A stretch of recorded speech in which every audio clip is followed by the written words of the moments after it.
You know, it's a long season, right? So when you get a win early in the season, it's great because you get that first win. You feel like maybe you've locked yourself into the playoffs, and maybe even you get a second win early in the season, and you go, okay, you know, we're doing something right here, and it's special. But these summer, you know, races, it really tests you, and you know, trying to find the right setups at some of these tracks, as well as your competitors are catching up. It's all about timing and getting there at the start of the playoffs and being, you know, and peaking kind of at that point. So you got to give a lot of credit to, you know, our folks at Hendrick and certainly with William and Rudy and what they're doing as a team to keep the momentum going, because they're having an incredible season, and I just hope that they can keep that going, you know, into the playoffs, because you know, I just see a spark in them this year, just the way they're clicking and communicating, the chemistry between, you know, William, Rudy, and the whole team has been fun to watch, and you know, exciting to see this kind of blossoming career of a young talent and a driver, and what that might you know, be able to do long into the future. Bob Pockrass right here. Bob Pockrass, Fox Sports. I have two. The first is, you know, William goes down a lap after the wreck with LaJoie. Do you see any difference in his composure to be able to come back from something like that and win a race? Yeah, I mean, I think it's a combination of experience, you know, going through the ups and downs of the sport, but I think more importantly, it's when you and your team are you know, clicking and things are going well, you don't get so caught up in when things are, you know, something bad happens in a race. You go, okay, no problem. We've been through this before. We can fight our way back, or let's just make the most of the day. And that's what good, high-quality teams do, especially ones that you know, have confidence in what they're doing, and they just, you know, you just don't panic. You stay calm, and I think even by winning this race, that's only going to help them for the next time that they're in a situation like this even more. From last week in Chicago, I'm curious, a week after, just what kind of impact you think last week will have on future schedules and where NASCAR will race in the future? Yeah, I mean, that was the biggest thing that for me was, you know, just praising NASCAR and Ben Kennedy and all the folks, the decision makers, Julie Giese, all the people that you know, made that happen, especially after dealing with the challenging circumstances, but with the weather.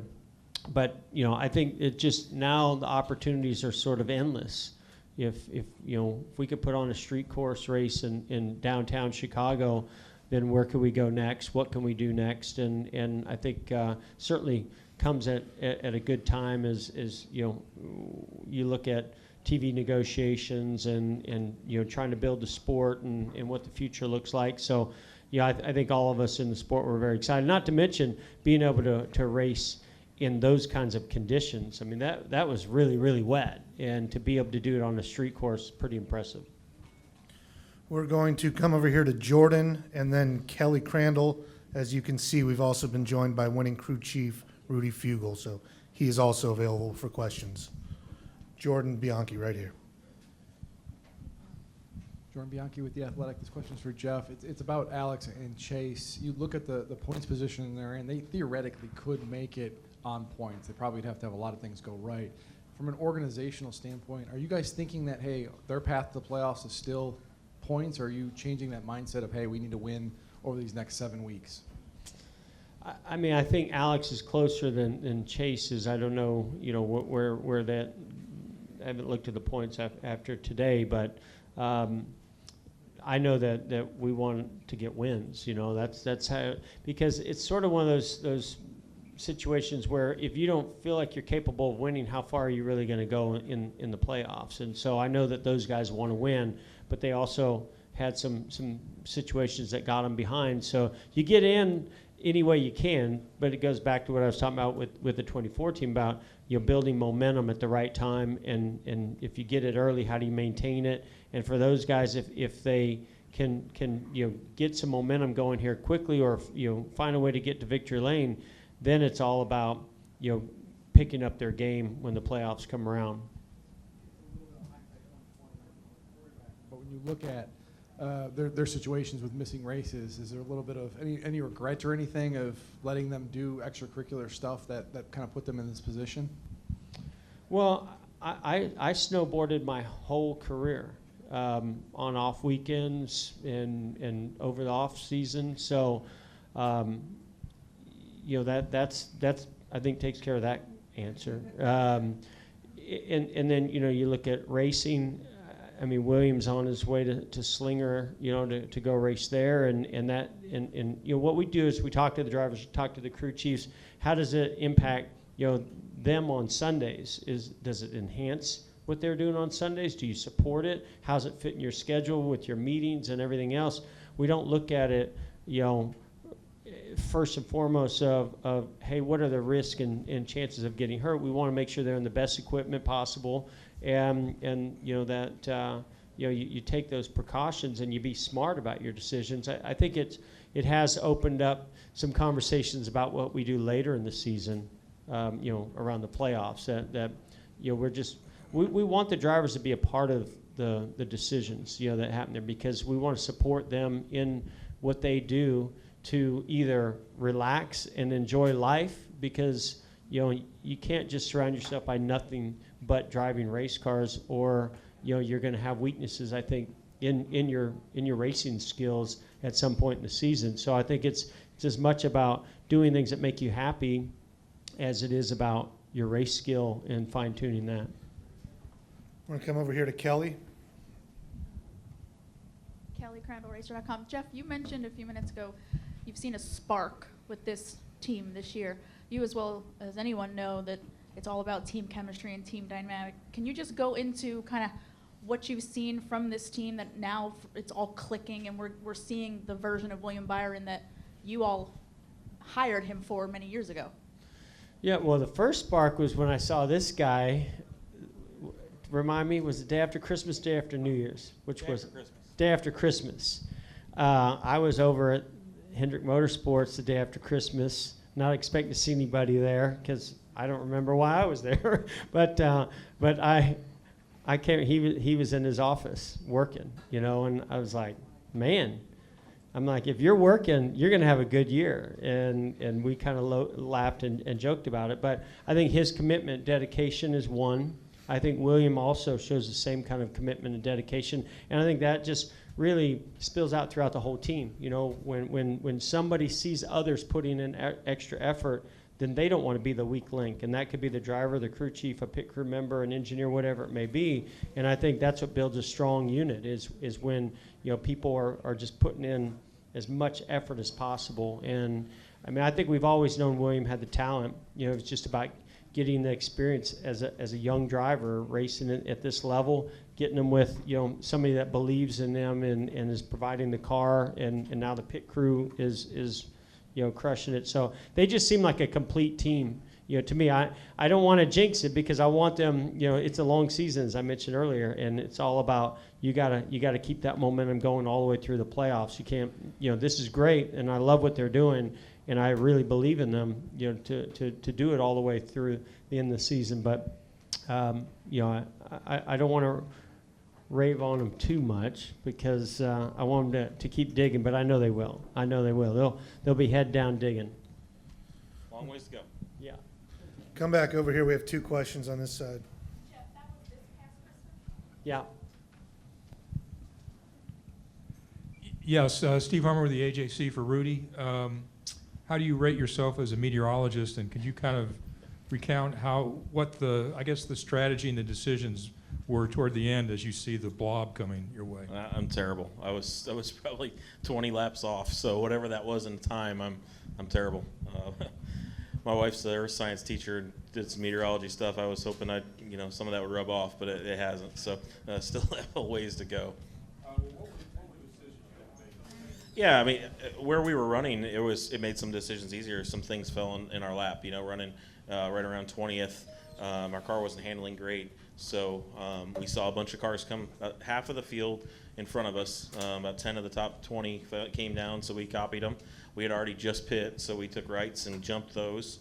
So then we ran that next run to the end of the stage, and we stayed in our position okay, and it made it easy. easy to stay out because we could go to, we were projecting we could go to 210, but then as he took the lead and he ran wide open for those 20 laps, it was closer to 200, but still we had a ways to go. Steven, do you still have a question? Steven Toronto, CBS Sports. This question will be for Jeff. This is now the first time, or this is the most wins that the 24 car has had since you had 4 back in 2014. And we talked a little bit about the big picture impact that Chicago had last week, but speaking big picture, there are still a lot of people both inside and outside of the sport who recognize NASCAR from your accomplishments driving the 24.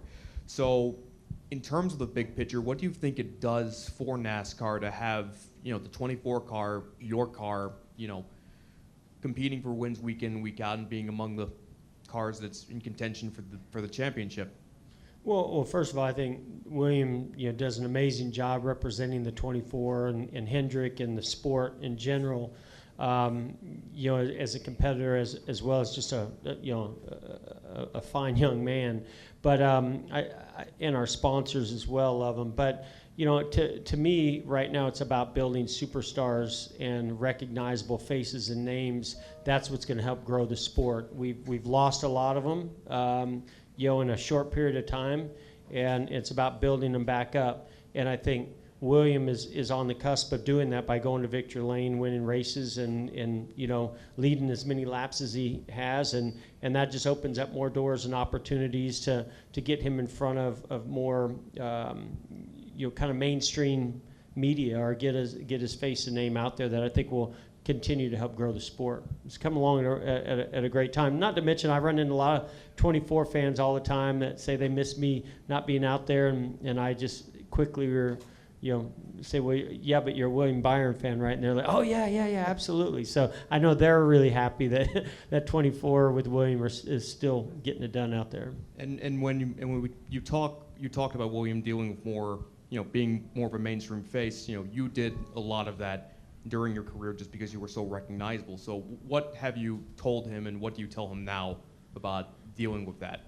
Well, it's just the opportunities have to present themselves, and it can come through a sponsor, it can come through maybe something that NASCAR, has set up, or it comes from winning races, or, something that sort of resonates with either mainstream media or the fans, or fans that are outside the sport, casual fans. So, I just tell them, keep doing what you're doing, but I think I've made this pretty clear in the past. I do want our drivers to reach just slightly outside their comfort zone when it comes to the media and opportunities, just so they can open up more doors for their own brand, and it helps us sell sponsors, and I think it helps grow the sport. Thanks, Jeff. All right, we're going to come back over here to Kelly. Rudy, when he spun through the infield earlier, how much damage did that do, I would assume, to the underbody of the car? Because from the naked eye, it didn't look like any of the fenders or anything were damaged.